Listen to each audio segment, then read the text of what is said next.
जब कभी short term के लिए पैसा पार्क करना हो या फिर कंटिंजेंसी फंड बनाना हो तो यहाँ पर कोशिश ये होती है कि जो पैसा इन्वेस्ट किया जा रहा है उसके ऊपर रिटर्न्स चाहे बहुत अच्छे ना मिले लेकिन लिक्विडिटी हो, जब चाहे तब पैसा विड्रॉ किया जा सके और साथ ही वहाँ पर कैपिटल लॉस होने का जो रिस्क है वो ना हो या कम से कम हो। और यदि हम म्यूचुअल फंड्स की बात करें तो यहाँ पर डेट जो फंड्स होते हैं, डेट ओरिएंटेड फंड्स होते हैं, वहाँ पर कुछ फंड्स ऐसे हैं, कुछ कैटेगरीज ऐसी हैं जिन्हें एक विकल्प के रूप में देखा जा सकता है। हालांकि जब भी बात होती है कंटिंजेंसी फंड की या फिर जैसा मैंने कहा कि शॉर्ट टर्म में पैसा पार्क करना है तो सेविंग बैंक अकाउंट जो होता है वो तो एक अच्छा ऑप्शन माना ही जाता है, लेकिन म्यूचुअल फंड्स में जो चॉइसेस हैं वो शायद इससे बेहतर साबित हो सकती हैं। नमस्कार, मैं हूं पंकज मटपाल और आज इन सभी बातों पर विस्तार से चर्चा करने के लिए मेरे साथ हैं आदित्य बिरला सन लाइफ के फिक्स्ड इनकम को हेड कौस्तुभ गुप्ता जी। हमने लास्ट टाइम भी पिछले वीडियो में उनसे बात की थी और ओवरऑल डेट पर बात की थी। आज हम किस तरह से ये जो लिक्विड फंड या ओवरनाइट फंड्स हैं ये सेविंग अकाउंट के विकल्प हो सकते हैं या कंटिंजेंसी फंड बनाने के लिए इन्हें इस्तेमाल किया जा सकता है, उस पर जानने की कोशिश करेंगे। बहुत बहुत स्वागत है आपका कौस्तुभ जी एक बार फिर इस वीडियो में। तो जैसा मैंने कहा कि सेविंग बैंक अकाउंट का ही विकल्प हो सकता है ओवरनाइट फंड्स या फिर लिक्विड फंड्स। तो आप इसे किस तरह से देखते हैं? धन्यवाद पंकज। देखिए आपने बहुत ही अच्छे से संक्षेप में बताने की बिल्कुल सही सटीक समझाने की कोशिश की। जो लिक्विड फंड या ओवरनाइट फंड होते हैं वहाँ पर जो कंजर्वेटिव इन्वेस्टर हैं जिनका एकदम शॉर्ट टर्म कुछ टारगेट्स हों या फिर जिनके पास ये पता नहीं हो कि कितने टाइम के लिए मेरे पास पैसा है या फिर उनको जो लगे कि ये पैसा मुझे कभी भी काम आ सकता है या फिर जो पैसा आपका करंट अकाउंट सेविंग अकाउंट में रहता है उसका अगर हम आपको बेटर अगर ऑल्टरनेटिव हम सब्स्टिट्यूट ढूंढ रहे हों, उस तरह के इन्वेस्टर्स के लिए ये फंड्स एकदम उपयुक्त हैं।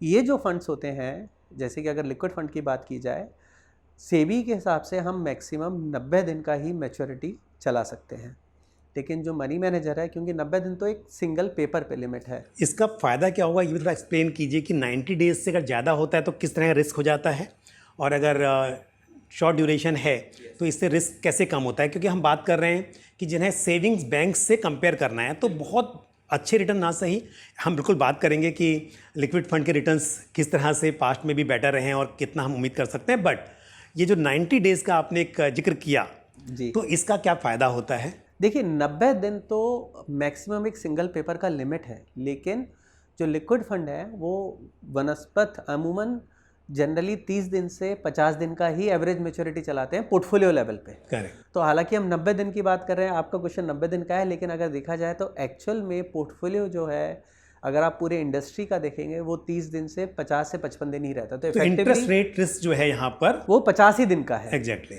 है ना। अब जब हम 50 दिन का ही इंटरेस्ट रेट रिस्क बोल रहे हैं तो यानी मोटा माटी आप ये कह सकते हो कि ऑन एन एवरेज अगेन 15% आपका पोर्टफोलियो हर हफ्ते मैच्योर हो जाता है। बिल्कुल। तो अनलेस कि आरबीआई कुछ बहुत बड़ा शॉक देता है सिस्टम को कि मार्केट कुछ भी रेट हाइक एक्सपेक्ट नहीं पॉलिसी कर से रहा है, पहले ही बीच में अगर कुछ ऐसे अनाउंसमेंट होते हैं, कोई शॉक आता है तो एक छोटा मोटा इंटरेस्ट रेट रिस्क इसमें इवॉल्व हो सकता है। जो भी अगर आप 14 दिन अगर आप रहोगे तो क्योंकि रोल डाउन हो जाता है वो मैच्योरिटी, तो वो रिस्क भी आपको वापस पूरा पैसा जो भी आपका मार्क टू मार्केट रिस्क है वो आपको पूरा वापस आपका अनवाइंड हो जाता है। तो इसलिए इन फंड्स में क्योंकि एवरेज मैच्योरिटी इतनी छोटी है और रोल डाउन तेज़ी से होते हैं इसके अंदर, तो इंटरेस्ट रेट्स का कोई बहुत बड़ा रिस्क होता ही नहीं है। इसलिए हम हमारे इन्वेस्टर को जो कि लिक्विड फंड में आते हैं, हम उनको जनरली बोलते हैं कि जब वो इस फंड में देख रहे हैं तो जनरली उनका जो इन्वेस्टमेंट हॉराइज़न है वो 14 दिन होना चाहिए। अगर आपका इन्वेस्टमेंट हॉराइज़न 7 दिन से भी कम है तो वहाँ पर ओवरनाइट फंड आता है। दोनों में फ़र्क ये है कि जो ओवरनाइट फंड है वो आपका सिर्फ ओवरनाइट असेट, एक दिन के असेट्स में ही पैसा डालता है, जो कि मोस्टली आरबीआई ने जो सीसीएल के थ्रू उनका विंडो होता है, सीसीएल या रेपो विंडो, उसके अंदर हम डालते हैं। तो वो जो फंड्स हैं उनका रिटर्न जो भी आरबीआई का ऑपरेटिव रेट है उसके एकदम उसको मिरर करता है। जबकि लिक्विड फंड जो हैं उसके अंदर हम ओवरनाइट फंड से अमूमन 50 से 100 बेसिस ज़्यादा रिटर्न करने की उम्मीद कर सकते हैं। अगर आरबीआई का व्यू लिक्विडिटी पे बहुत अच्छा है, सिस्टम में बहुत ज़्यादा पैसा है, तो ये ओवरनाइट रेट से 50 बेसिस के रेंज में रिटर्न आता है। अगर आरबीआई का लिक्विडिटी पे व्यू न्यूट्रल है तो 50 से 100 बेसिस पॉइंट के ऊपर रिटर्न आता है, जो भी ऑपरेटिव रेट है। और अगर आरबीआई का व्यू लिक्विडिटी पे ये है कि उसको टाइट करना है, उसको इन्फ्लेशन को रेन इन करना है, उसको सिस्टम को थोड़ा सा स्लो डाउन करना है, तो जो ये पेपर होते हैं जो कि 30 दिन से 90 दिन के पेपर होते हैं, वो जनरली रेपो रेट से 100 बेसिस के ऊपर ट्रेड होते हैं। और अकॉर्डिंगली इन फंड्स का जो YTM होता है वो भी उसी तरीके से वो रिफ्लेक्ट करता है। तो ये जो फंड्स हैं लिक्विड फंड, इनका जो भी एक्सपेक्टेशन है रिटर्न का, वो इस बात पे डिपेंड करता है कि आरबीआई का स्टांस क्या है, ना सिर्फ ब्याज दर की तरफ बट लिक्विडिटी की तरफ भी। इसीलिए इन फंड को लिक्विड फंड कहा जाता है। करेक्ट। तो अगर हम कह रहे हैं कि लिक्विडिटी के लिए आरबीआई का स्टांस है कि वो न्यूट्रल रखना चाहता है या फिर वो विड्रॉल ऑफ लिक्विडिटी के मोड में है, तो ये माना जा सकता है कि इन फंड का रिटर्न भी रेपो रेट से 50 से 100 बेसिस के बीच में होगा। जनरली इन इन्वेस्टमेंट आपका 1 महीने या 14 दिन से ऊपर के इन्वेस्टमेंट होराइजन में। बिल्कुल। तो ये आपके मन में होना चाहिए। इसके अगर हम कंपेयर करें जो कि traditional source of current account saving account है, वो आज भी आरबीआई का जो रेपो रेट है उससे नीचे रिटर्न दे रहे हैं। तो जब हम आज के माहौल की बात कर रहे हैं, तो जो पैसा आपका करंट अकाउंट सेविंग अकाउंट या जो पैसा आपका एकदम traditional source of investment vehicle में है, जहाँ पे आपको कभी भी पैसा की ज़रूरत पड़ सकती है, वहाँ पे ये एज्यूम करना या ये मानना कि ये लिक्विड फंड उस तरह के से इन्वेस्टमेंट व्हीकल से बेटर सब्स्टिट्यूट हैं, एकदम ठीक होगा। ओके। हम जब बात करते हैं सेविंग्स अकाउंट की, तो लिक्विड फंड काफ़ी हद तक एक पॉपुलर माना जाता है। हालांकि अभी भी बहुत बड़ा गैप है, लेकिन लिक्विड फंड की बात होती है। लेकिन जो ओवरनाइट फंड है वो भी लिक्विड ही है। नाम ओवरनाइट फंड है, लेकिन अगर आपका इन्वेस्टमेंट होराइजन उससे भी छोटा है तो ऐसे में ओवरनाइट फंड कंसिडर किया जा सकता है। कौस्तुभ जी, मैं आपको एक पर्सनल एक्सपीरियंस बताता हूँ, क्योंकि आप जानते हैं करंट अकाउंट में इंटरेस्ट नहीं मिलता है। तो ऐसे में हम अपने बिज़नेस में अपना जो भी पैसा होता है उसे अक्सर लिक्विड फंड में पार्क कर देते हैं, क्योंकि बिज़नेस छोटा हो या बड़ा हो, अक्सर किसी भी वक्त पर आपको पैसों की ज़रूरत पड़ती है। तो पैसा ऐसे ही पड़ा रहे तो कुछ इंटरेस्ट मिलेगा नहीं।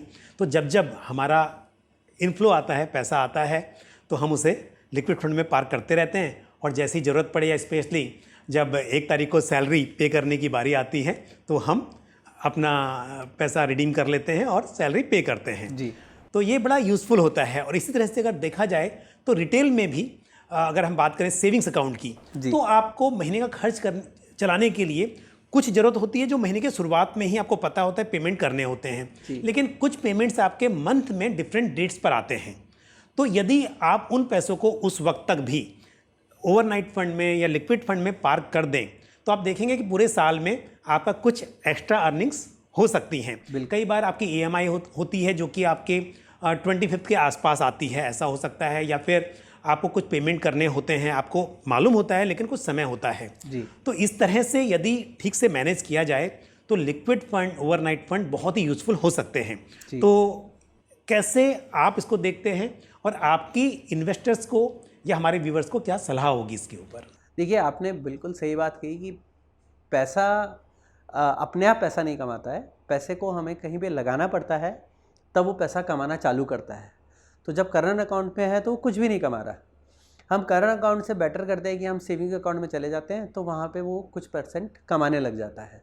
पर बिजनेस में सेविंग अकाउंट ओपन होता ही नहीं है। सेविंग अकाउंट होता ही नहीं है, तो वहाँ पे वो पैसा वो कमा भी नहीं पाता। इसलिए जो कि आप SMEs, proprietorship firm, partnership firm, HUF बिल्कुल, छोटी छोटी शॉप्स या व्यवसायी जो होते हैं, मतलब बिजनेस नहीं बल्कि आपके छोटी दुकान है, तो वहाँ भी आपको करंट अकाउंट ही ओपन होता है, उसमें पैसा पड़ा रहता है। पैसा पड़ा रहता है। तो उन सब अगर इन्वेस्टर्स की अगर हम बात करें या उनके लिए सोचें, तो वो पैसा इंस्टेड ऑफ उनके करंट अकाउंट में पड़ा रहे, वो अगर चाहें तो उस पैसे को लिक्विड फंड में डाल सकते हैं। लिक्विड फंड, जैसा कि मैंने बताया कि liquid fund generally market determined rate के ऊपर आपको रिटर्न देता है, या फिर जो भी आरबीआई ने ऑपरेटिव रेट रखा है उसके ऊपर आपको रिटर्न देता है। और जबकि जो करंट अकाउंट है, सेविंग अकाउंट है, जो कि traditional source of investment vehicle हैं, उन्होंने हमेशा जो ऑपरेटिव रेट है उससे कम है, उसके आसपास ही इन्वेस्टर्स को रिटर्न दिया है। तो ये एक बेहतर तरीका है अपने पैसे को एक ऐसी जगह लगाना जहाँ की वो ज़्यादा कमा सकता है। सेम चीज़ जो कि इन छोटे व्यवसायों के लिए है, वो कि एक रिटेल इन्वेस्टर्स के लिए भी एप्लीकेबल है। कई बार हम फॉर द सेक की ईजीनेस कि हम कौन ये सब इन्वेस्ट करेगा, रिडीम करेगा, इसमें हम सोच नहीं पाते हैं कि साल दर साल, महीने दर महीने ये पैसा ऐसा का ऐसा पड़ा रहता है, और उस पर जहाँ पर हम शायद 5 से 6% रिटर्न पा सकते थे, वहाँ पे हम 3% से हमें संतुष्टि करनी पड़ती है। कौस्तुभ, आपने सही बात की। एक बात मुझे बीच में याद आया कि हम कंटिजेंसी की बात करते हैं, बट कंटिजेंसी ऐसा नहीं है कि वो कुछ सर्टेन है। तो कई बार ऐसा हो सकता है कि पैसा, जैसे हमने कहा कि 6 मंथ टू 9 मंथ के एक्सपेंस के इक्विवेलेंट आप पैसा रखिए, बट वो पैसा काम हो सकता है आए ही ना, कई साल तक भी पड़ा रहे। और ऐसे में यदि आप उसको ठीक से, मतलब डेफिनेटली इक्विटी में तो पार्क नहीं करेंगे, ये सलाह तो मैं भी नहीं दूंगा और आप भी मेरे साथ एग्री करेंगे, बट आपको सेविंग्स बैंक के मुकाबले बेहतर रिटर्न्स पर मिल सकें तो शायद वो डेफिनेटली बेटर होगा। आप एकदम सही कह रहे हैं। देखिए, हमारे यहाँ पे हम लिक्विड फंड चला रहे हैं, ठीक है। जनरली हम कहते हैं कि इन्वेस्टर को आना चाहिए 14 दिन से 1 महीने के इन्वेस्टमेंट हॉराइजन हो, तो आप इस फंड में आइए। इससे ऊपर का हॉराइजन है तो आप अल्ट्रा शॉर्ट टर्म कैटेगरी में चले जाइए। लेकिन कई सारे इन्वेस्टर हैं जो साल नहीं, महीने नहीं, दशकों से इसी में है। बिल्कुल, शायद उन्होंने डाला तब उन्होंने नहीं सोचा होगा कि ये दशकों तक हमारे यहाँ पड़ा रहेगा या सालों तक हमारे पास पड़ा रहेगा। लेकिन उन्होंने जब सोचा कि ये कंटिजेंसी रिजर्व रखना है और शायद हमारे को 14 दिन या 1 महीने बाद इसकी ज़रूरत पड़ने वाली है, हो सकता है उनको दूसरे सोर्स से फ्लो आ गया हो, तो पैसा। और सिमिलरली जब हम current account, saving account profile देखते हैं बैंकों का, उसमें पता नहीं कितना पैसा है जो कि सालों से पड़ा हुआ है। बिल्कुल सही बात है, राइट। तो ये थोड़ा सा ease of, I would say कि अभी तक इन्वेस्टर्स को लगता था कि कौन जाएगा बैंक, पैसा निकालेगा, एफडी कराएगा, लेकिन अब सब चीज़ें ऑनलाइन हो गई हैं, डिजिटल प्लेटफॉर्म हो गए हैं। तो अब तो ईज़ ऑफ चेंजिंग ट्रांजेक्शन बहुत सिंपल है। तो टेक्नोलॉजी की मदद से, इन्वेस्टमेंट के एंगल से, बेटर रिटर्न के एंगल से, जो कि आपकी इकोनॉमी से बनस्पत आपको जो भी आपकी ब्याज दरें चल रही हैं उसके अकॉर्डिंग जो आरबीआई एक्शन ले रहा है, उसके एंगल से आपको जो बेटर ऑल्टरनेटिव है, वहाँ पे फिक्स्ड इनकम इन्वेस्टर्स को भी सब्स्टिट्यूट करना चाहिए, मूव करना चाहिए। उसके करने से बहुत सारा हम जो ब्याज ज़्यादा पा सकते हैं, जो पैसे के ऊपर रिटर्न हम ज़्यादा पा सकते हैं, जो कि किसी कारणवश हमने हमारी आदतों में नहीं है, उसमें एक बदलाव आने की उम्मीद है, बदलाव आना चाहिए। और उससे इन्वेस्टर्स को जो रिटर्न है, उसकी जो पर्सनल सेविंग्स है, उस पर उसको बेटर एक्सपेक्टेशन होनी चाहिए। कॉस्मिक दोनों ही बातें हैं। एक तो मैंने भी कहा, आपने भी उसको एग्री किया कि कंटिजेंसी फंड की बात करते कि पैसा पड़ा रहता है और उस पर रिटर्न नहीं मिलती। दूसरी बात, छोटे बिजनेस के लिए, मैं छोटे बिजनेस के लिए कह रहा हूँ कि शायद बड़े बिजनेसेस, उनके एडवाइज़र्स होते हैं, ट्रेजरी मैनेजमेंट होता है, तो शायद वो इस चीज़ को इस्तेमाल करते हैं। लेकिन जो छोटे बिजनेसेस हैं उनका पैसा करंट अकाउंट में ऐसे ही पड़ा रहता है, और अगर उसको इस्तेमाल किया जाए कि महीने में जितनी बार भी पैसा आ रहा है, जैसे आया आपने उसे लिक्विड फंड में ट्रांसफ़र कर दिया और जिस वक्त पर ज़रूरत पड़ी तब आपने उसे विड्रॉ कर लिया। और आपने एक बहुत ही अच्छी बात कही कि पहले यही वजह थी कि पैसा निकालना कैसे है, फिर टाइम लगेगा उस चीज़ के अंदर। अब क्योंकि टेक्नोलॉजी की मदद से, एक तो ऐप, आजकल मोबाइल में ऐप हैं, और हमने देखा कि उस समय में एक अच्छी बात हुई है कि डिजिटाइजेशन बहुत हुआ है। अभी छोटे छोटे दुकानदार भी ऑनलाइन पेमेंट एक्सेप्ट करते हैं, क्यूआर कोड के थ्रू पेमेंट एक्सेप्ट करते हैं, तो मतलब थोड़ी सी इसमें जागरूकता आई है। तो ऐसे ही अगर हम देखें रिडम्पशन को भी, तो ऑनलाइन रिडीम किया जा सकता है, तो मतलब आपके अकाउंट में पैसा आ जाएगा। बिल्कुल। तो इसको और पॉपुलर करने के लिए क्या किया जा सकता है? एएमसी की साइड से, फंड मैनेजमेंट फंड हाउस की तरफ से, और क्या किया जा सकता है? और क्या अभी भी जो या तो थोड़ी सी जानकारी का अभाव हो सकता है, या फिर म्यूचुअल फंड को लेकर, क्योंकि हमेशा एक डिस्क्लेमर होता है कि सब्जेक्ट टू मार्केट रिस्क, तो उसको लेकर तो मैं दोनों बातें जानना चाहूँगा कि पहली बात कि पॉपुलर बनाने के लिए और क्या किया जा सकता है। दूसरी बात, जो एक डर है, तो लिक्विड फंड में किस तरह का रिस्क हो सकता है, और क्या सच में ये बात तो तय है कि सब्जेक्ट टू मार्केट रिस्क है, बट इसका मतलब क्या है और सच में क्या डरना चाहिए? मुझे ऐसा लगता है कि मैं पर्सनली बहुत ओपनली बात कह रहा हूँ कि लिक्विड फंड में जो रिस्क है वो अगर हम देखें तो मार्केट लिंक है, लेकिन पैसा डूबने के चांसेस यहाँ पर ना के बराबर हैं। जी, तो इन बातों पे थोड़ा सा आपकी ओपिनियन। देखिए जो आपका पहला क्वेश्चन है कि क्या किया जा सकता है, बिकॉज ये विचार जो है वो जागरूकता से लिंक है। आई थिंक सारे ही स्टेक होल्डर्स जो हैं, चाहे वो एएमसी हो, चाहे फंड मैनेजर हो, चाहे मीडिया हो, चाहे सेबी हो, आई थिंक सभी इन्वेस्टर्स को अपने इन्वेस्टर कम्युनिकेशन के ऊपर प्राथमिकता देनी चाहिए, ज़्यादा से ज़्यादा लोगों का तक रीच करना चाहिए, जागरूक करना चाहिए कि इस तरह का एक इन्वेस्टमेंट व्हीकल मार्केट में हमारे रिटेल इन्वेस्टर्स, रिटेल निवेशकों के लिए उपलब्ध है।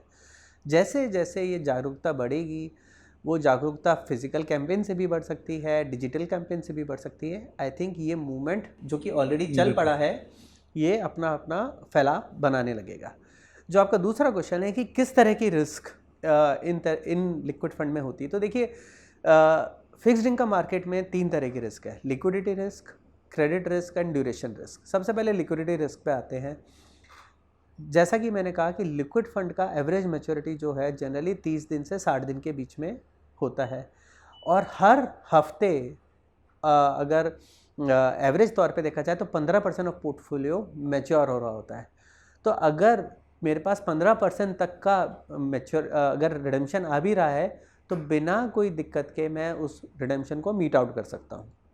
दूसरा, क्योंकि इन फंड्स का अंडरलाइंग असेट्स जो होते हैं जनरली अच्छे हाईएस्ट क्वालिटी के सीडीज और सीपीज होते हैं, अगर किसी हफ्ते में या किसी दिन में कोई बड़ा रिडेम्पशन आता है जो कि 15% से बड़ा हो, हम मार्केट में ये सीडी और सीपी बेच के भी लिक्विडिटी रिस्क को एड्रेस कर सकते हैं। तीसरी, 2019 के बाद सेबी ने बहुत सारे नियमों में बदलाव किया है।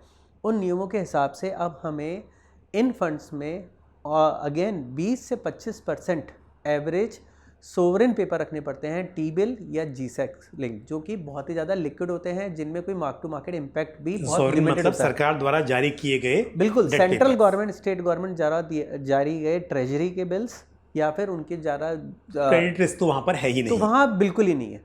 तो लिक्विडिटी तो ये मान लेना चाहिए कि कोई प्रॉब्लम ही नहीं है। अगर हम हिस्ट्री देखें, चाहे 2013 हुआ, चाहे 2008 हुआ, चाहे 2018 हुआ, चाहे 2022 हुआ, 2020 हुआ, कोविड हुआ, उस पीरियड में भी इन फंड्स में लिक्विडिटी का कभी कोई प्रॉब्लम ही नहीं रहा। लिक्विडिटी नहीं है तो लिक्विडिटी रिस्क बहुत ही नेग्लिजिबल है। दूसरा आते हैं इंटरेस्ट रेट रिस्क पे, क्योंकि एवरेज मैच्योरिटी 30 से 50 दिन ही है और इन्वेस्टर्स को हम कहते हैं कि वो 14 दिन के इन्वेस्टमेंट होराइजन से आए, तो इंटरेस्ट रेट रिस्क एक दिन में मार्क टू मार्केट रिस्क हो सकता है, बट अगर 14 दिन 15 दिन में रेट्स ऊपर जा रही हैं तो क्योंकि कैरी भी साथ में ऊपर जा रही है और इवेंचुअली जो पेपर्स की कैरी ऊपर गई है वो मैच्योर हो जाएंगे, तो 14 दिन के इन्वेस्टमेंट होराइजन में इंटरेस्ट रेट रिस्क भी बहुत ही नेग्लिजिबल है। अगर मैं हिस्ट्री में देखा जाऊँ तो पिछले 15 साल में आरबीआई ने सबसे बड़ा शॉक दिया जब उन्होंने 300 बेसिस रेट हाइक किया था 2013 में। उस दिन ये बात सही है कि ओवरनाइट रिटर्न्स नेगेटिव थे इन फंड्स के, बट उस पीरियड में भी जब 30 दिन का रिटर्न देखते हैं तो वो पॉजिटिव ही थे। बिल्कुल। तो अगर आपका इन्वेस्टमेंट हॉराइजन 14 दिन से 30 दिन है तो इन फंड्स में इंटरेस्ट रेट रिस्क भी लिमिटेड है। एक दिन में हो सकता है, लेकिन अगले दिन से क्योंकि वाईटीएम फंड का ऊपर चला जाता है और ज़्यादा वाईटीएम पे आपको अक्रू होना चालू कर देता है और जो पेपर्स में लॉस हुआ है इंटरेस्ट रेट रिस्क का वो वापस आपको हायर यील्ड के थ्रू वापस मिलने लग जाता है, तो वो नेग्लिजिबल है। बिल्कुल। अब मैं आता हूँ तीसरी रिस्क जो कि है क्रेडिट रिस्क में। तो पहली चीज़ तो मैंने आपको बताया कि सॉवरेन है तो वहाँ तो कोई टेंशन सोवरेन में तो कोई वो ही नहीं है। जो बाकी पेपर्स हैं वो भी हाईएस्ट रेटेड पेपर्स हैं शॉर्ट टर्म में, तो क्योंकि वो हाईएस्ट रेटेड पेपर्स हैं तो उनमें भी रिस्क जो है रेटिंग एजेंसी भी यही दर्शाती है और हमारी खुद की जो क्रेडिट टीम है जो इस पर दिन रात काम करती है। बिल्कुल, मैं उस पर आने वाला था कि ओवरऑल हम बात करें तो यहाँ पर रिस्क कम ही दिखाई देता है, बट हम आदित्य बिरला सन लाइफ म्यूचुअल फंड की बात करते हैं, आपके लिक्विड फंड और आपके ओवरनाइट फंड की बात करते हैं, क्योंकि आप डायरेक्टली मैनेज कर रहे हैं, तो उसमें किस तरह से आप इस रिस्क को और कम करने की कोशिश करते हैं? देखिए, पहली दो रिस्क तो सिस्टम ही, अब मैंने जैसा समझाया कि वो अपने आप एड्रेस हो रही है। जो कि क्रेडिट रिस्क है, अगर हमें कोई भी आशंका भी होती है कि कोई पर्टिकुलर पेपर में या किसी पर्टिकुलर कंपनी में प्रॉब्लम हो रही है, तो जब उसकी मैच्योरिटी आती है तो हम उसको रोल ओवर ही नहीं करते, या फिर हमें कोई पर्टिकुलर पेपर या इश्यूएंस में लगता है कि यहाँ पर डाउनग्रेड के चांसेस हो सकते हैं, तो हम कोशिश करते हैं कि मार्केट में उसको बेच दें, जो कि बैंक्स, NBFCs और बाकी जो कि कैपिटल मार्केट में प्लेयर्स हैं उसको वो ख़रीद सकते हैं किसी एक पर्टिकुलर भाव पे। तीसरी चीज़ ये है कि क्योंकि एक्सपोज़र इतने छोटे होते हैं, तो हमारे पोर्टफोलियो से इन पेपरों से एग्जिट करना, अगर किसी चीज़ में रिस्क दिख भी रही है, करेक्ट, रिलेटिवली बहुत इजी होता है बिना किसी नुकसान के, कंपेयर टू कि लंबा ड्यूरेशन का अगर आपने कोई पेपर ले लिया है। तो हमारा क्रेडिट टीम इन सब चीज़ों के अलावा on an average daily basis पे हमारे सारे एक्सपोज़र को बहुत ही बारीकी से देखता रहता है, और उसके अंदर अगर किसी भी पर्टिकुलर पेपर पे कोई भी न्यूज़ होती है तो उसको बहुत क्लोजली मॉनिटर किया जाता है, ट्रैक किया जाता है, सो दैट हमारा जो रिएक्शन फंक्शन हो वो उसके न्यूज़ पे जो हमारा एनालिसिस है उसके बेसिस के हिसाब से चेंज हो जाए। कौस्तुभ जी, मुझे लगता है लिक्विड फंड, ओवरनाइट फंड शायद कासा के बेस्ट अल्टरनेटिव माने जा सकते हैं। और डेट में क्योंकि बहुत सारी कैटेगरीज हैं, लेकिन क्रेडिट रिस्क फंड और लिक्विड फंड में काफ़ी अंतर है यदि हम क्रेडिट रिस्क की बात कर रहे हैं। तो सभी इन्वेस्टर्स यदि अपना पैसा शॉर्ट टर्म के लिए पार्क करना हो तो एटलीस्ट इस तरफ तो देख ही सकते हैं। बिल्कुल, क्योंकि पहली बात तो क्रेडिट, बड़ा क्रेडिट हम लेते ही नहीं है। एग्जैक्टली, है ना, इसमें सारे पेपर हाईएस्ट रेटेड पेपर हैं, और या तो AAA है, AA है, AA+ है, जनरली उसके नीचे नहीं, और सोवरेन है। और उसके बाद भी जो अगर कोई डाउनग्रेड कोई पेपर हो सकता है या होने वाला होता है, उस पर हमारी क्रेडिट टीम बहुत ही क्लोजली नज़र रखे हुए होती है, और वो हमारे को पहले से ही अंदेशा देती हैं, जिसमें हम ऐसी संभावनाओं के चलते उन पेपर्स को रोल ओवर ही नहीं करते हैं। मैंने ये बात इसलिए भी जिक्र किया क्योंकि कई बार ऐसा होता है कि कभी किसी क्रेडिट रिस्क फंड में या इस तरह के फंड में कोई डिफॉल्ट हुआ हो, कोई भी लिक्विड फंड में, नहीं आपकी बात नहीं, बट और कभी किसी हुआ, एग्जांपल मैं आपको भी बता रहा हूँ, इंडस्ट्री में चाहे वो 2013 हो, 2018 हो, चाहे कोविड हो या 2008 हो, किसी भी लिक्विड फंड में नहीं हुआ। तो इसीलिए मैं बोल रहा हूँ कि जब कभी क्रेडिट रिस्क फंड में हुआ हो, मान लीजिए ऐसे किसी फंड में हुआ हो, तो इन्वेस्टर को ऐसा लगता है कि डेट फंड में डिफॉल्ट हुआ या डेट फंड के रिटर्न नेगेटिव हो गए, और उसको लेकर एक धारणा बन जाती है कि डेट फंड भी सेफ नहीं है। जी, राइट। इसके लिए जानना जरूरी है कि डेट फंड सभी एक जैसे नहीं हैं। जब हम बात कर रहे हैं यहाँ पर लिक्विड फंड और ओवरनाइट फंड की, तो पहली बार रिटर्न्स भी यहाँ पर आप बहुत ज़्यादा एक्सपेक्ट नहीं कर सकते, लेकिन अगर आप करंट अकाउंट, सेविंग्स अकाउंट से कंपेयर कर रहे हैं तो मेरे हिसाब से ये बहुत ही अच्छी चॉइस है। और आपने आज बहुत सारी जानकारी शेयर की, और आप क्योंकि फंड मैनेजर हैं, आप फिक्स्ड इनकम के को हेड हैं, तो डेफिनेटली आपसे अच्छा कौन इसे एक्सप्लेन कर सकता है। Thank you very much. मुझे उम्मीद है इससे हमारे व्यूवर्स को बहुत हेल्प होगी, कॉन्फिडेंस बढ़ेगा। तो मुझे लगता है कि इस तरह की जानकारी हम आगे भी शेयर करते रहेंगे। Once again thank you very much Kaustubh ji, हमें टाइम देने के लिए। धन्यवाद पंकज जी, धन्यवाद। इसी के साथ मुझे भी दीजिए इजाज़त, अगले वीडियो में फिर आपसे मुलाकात होगी। थैंक यू, जय हिंद। म्यूचुअल फंड निवेश बाजार जोखिमों के अधीन है। योजना से संबंधित सभी दस्तावेजों को ध्यान से पढ़ें।